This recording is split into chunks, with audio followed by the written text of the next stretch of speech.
Hello again to another Agricolor React. Today we're watching 10 sci-fi movie concepts that shouldn't work, but they do. From whatculture.com. Guys, my chair doesn't want to move. Okay. Anyway, What Culture is always good. I really like the channel. They're very, they just hitting my interest, let's say. So, that's why I'm gonna make the reaction to it now. And let's just start. And, yep. And here you go.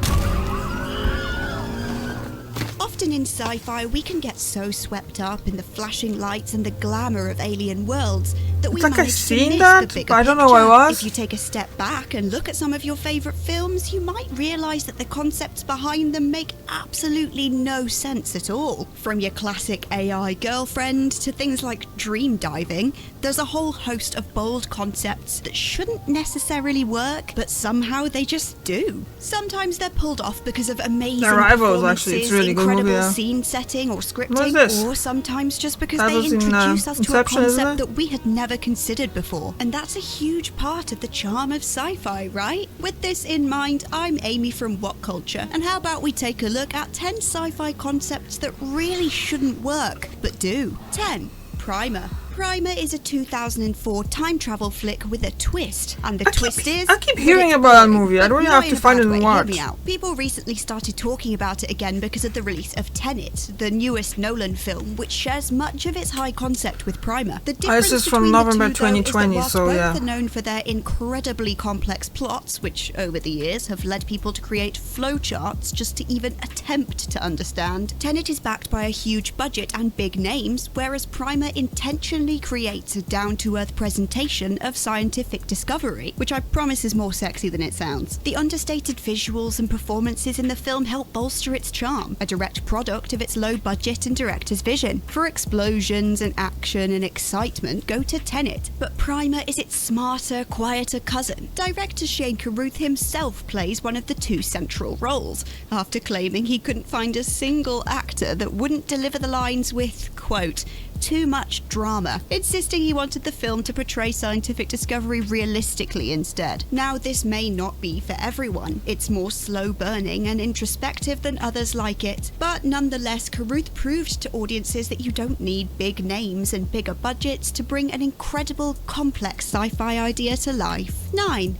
Mandy. That intro sounded way too happy for how sad this film is gonna get so quickly. Even if you don't know much about this film, chances are you've still seen the gif of Nick Cage smiling maniacally in a burning car covered in blood. Well, that's not even the half of it. The basic sci-fi premise of this film is that a bad batch of LSD turns a group of hippies into a cannibalistic cult. The bad guys in this film are literally demonic, drug-crazed bikers, which sounds more like the plot of a self-published horror novel than an actual sci-fi blockbuster. Basically, everything goes to pot after the cult murders a logger's girlfriend by burning her alive and making him watch, all whilst he's tied up and gagged with barbed wire. It's very tasteful stuff. Anyway, understandably, the logger, known as Red, isn't too happy about seeing his girlfriend char-grilled right in front of his eyes, and he becomes hell-bent on hunting down the murderous hippies. It's a classic revenge tale, and as with all cliches, I never even heard about that movie. What's going on? As overdone and cringeworthy. Mandy, however, did manage to escape this fate. Mandy the film, not the girlfriend. She unfortunately didn't escape anything. We watch as Red tracks down and rips apart the gang with a crossbow and a custom-made battle axe, which I just think is a really underappreciated weapon these days. Much of the latter half of the film is clouded by Red's hallucinations, which only adds to the trippy visuals as a whole and solidifies it as a weirdly successful example of a sci-fi revenge flick. 8. Donnie Darko. Admit it, if someone came to you and pitched the idea of a film revolving around a man in a bunny suit predicting the end of the world, you'd think they were on something. Whilst a lot of people have heard of Donnie Darko, few who haven't seen it actually know what it's about. And in fairness, some that have seen it still don't know. In a nutshell, a teenager is visited by a man in a gross rabbit costume and told that the world will end in 28 days. After this, he has visions of the future, hallucinations, and all kinds of weird experiences. And a jet crashes into his house. Twice. I mean, what are the chances? With such a loose plot and strange concept, it isn't unfair to assume this film wouldn't be a hit. It was opened on limited release, and after that, it took a year to get it to international international screens, 6 months of which was spent just begging theatres to screen it at all. Somehow, though, it became an unexplained success, and since its release has earned a director's cut release, a 2-disc special edition, and even its very own underwhelming sequel. 7. Her. Honestly, from the cover and the title of Her, I would have guessed it was a colourful another movie I haven't seen. Yeah, I think it's just literally like the idea of the thing, like the concept didn't really piqued my interest at all. In love with his AI assistant, and unlike Ex Machina, she's not a cute robot lady, she's literally just a disembodied voice, which I think is what makes this difficult. It's hard to imagine a film where you get to know and love 2 central characters where only one of them has any physical presence. Just as Theodore falls in love with Samantha only as a voice, the audience has to as well, which has some serious potential for failing. Looking at the concept on paper, I'm surprised it didn't get laughed out of the pitch. Man falls in love with phone/robot/unattainable woman is such a simple, overdone idea that you can probably find replicas of it in about 1 million student films. But they pull it off. Bit by bit we get to know and love Samantha, just to experience the same simultaneous heartbreak as we realise there's no way this could ever work. They're not going to have their moment where they run into each other's arms. She has no arms, and no legs, and no body. Oh, you get the idea. 6. Mad Max Fury Road. Now there's a whole host of this reasons is a why movie this that I film absolutely shouldn't love. work. It's really Its well unclear done. place in the I Mad don't Max understand why people universe, saying that it the shouldn't lack work. of It's a dialogue, Mad the Max. fact that the film is just 90% one long car chase, and yet here we are. A desolate wasteland It's really setting is a certainly good not flick, I new think. to audiences. A million other dystopian films have But yeah, already I been did there hear and from done some that. people It's saying just it that they Mad Max just had the they added didn't like it, but they never disadvantage seen other Mad that Max any movies, world so building had they to just be done don't whilst know on how the to move and appreciate with it. almost no verbal exposition. Even with experience directing previous installments, by 2015 George Miller wouldn't have been my first choice for working on a film like this either. When it comes down to it, he just spent the years in between Fury Road production working mostly on animations, the most well-known of which probably being Happy Feet. Evidence was not pointing towards him being able to pull off a live-action R-rated epic. But clearly there's something about Charlize Theron and Tom Hardy coming together in a magical union that somehow made it all okay. There's some really interesting themes and ideas alongside equally intriguing characters. The stunning visuals and performances helped make this weird idea into a spectacular success, receiving 10 Academy Award nominations including Best Picture and Best Director. 5.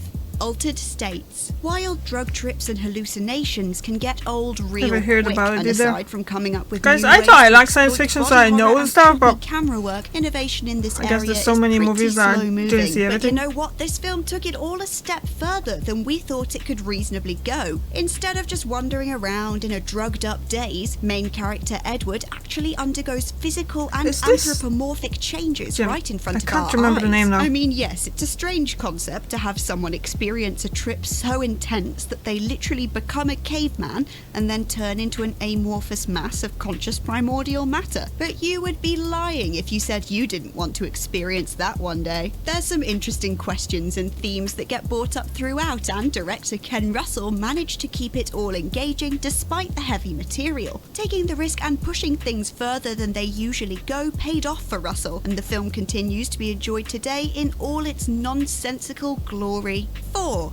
Naked Lunch. I mean, the name is pretty misleading, I'll say that much. Either way, the plot makes so little sense, they decided they had to make Was that up for moving? it somehow, and for some reason the way they chose to do that was with bugs. Lots of bugs. The story follows an exterminator who gets so high on his own insecticide that he hallucinates being a secret agent. Not a regular secret agent, mind, but one working under a boss who just so happens to be a giant beetle. It's essentially James Bond if everyone was really high and Judi Dench was a ladybug, which I would be lying if I said I wouldn't watch. His mission is to take down a corporation that produces drugs made from bugs, and along the way he encounters more bugs. And also his wife's doppelganger, but that's like a whole other thing. It's become somewhat of a cult classic, praised for its surrealist visuals and the deep underlying themes. Really, I just think audiences love to see giant beetles wearing clothes and getting shot. So each to their own, I guess.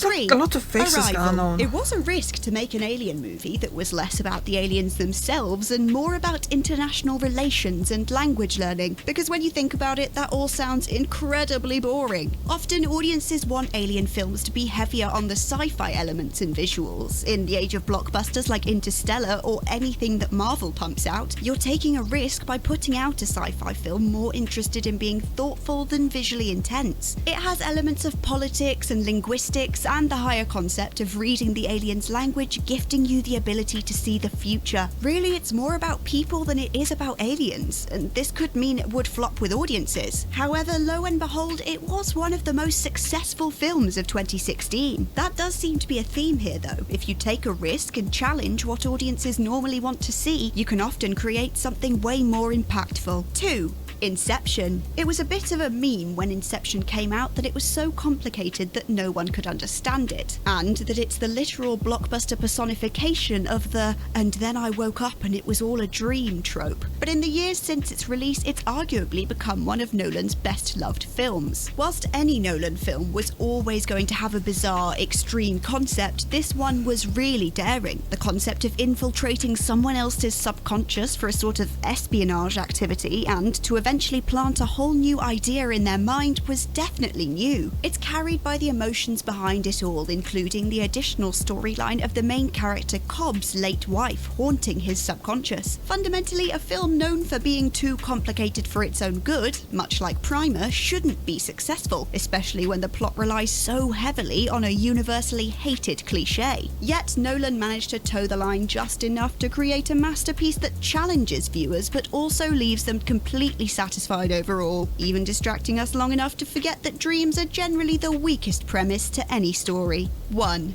Being John Malkovich. There is no way that any part of this was ever a good idea. You climb through a tunnel, live in a celebrity's brain for a bit, and then get spat out by the New Jersey Turnpike. But it's not just any celebrity, it's specifically John Malkovich, and apparently there's enough people who want to pay to have this experience that it soon becomes a problem. I'm sorry, but how is that a plot to a film? There's so much more madness that I can't even begin to summarize without just telling you to watch it. But with a premise so ridiculous, I really am unsure to this day how it earned 3 Academy Award nominations and a reputation as a classic. It really is one of those ones that you have to see to believe. And if you have a bit of spare time amongst all the madness at the moment, I'd highly recommend experiencing it yourself. There's really, genuinely nothing quite like it. And that's it for our list of 10 sci-fi concepts that shouldn't work but do. If you can think of any more suggestions, leave them in the comments down below, and remember to check out whatculture.com for more lists and articles like this every single day. I've been Amy from What Culture, and until next time,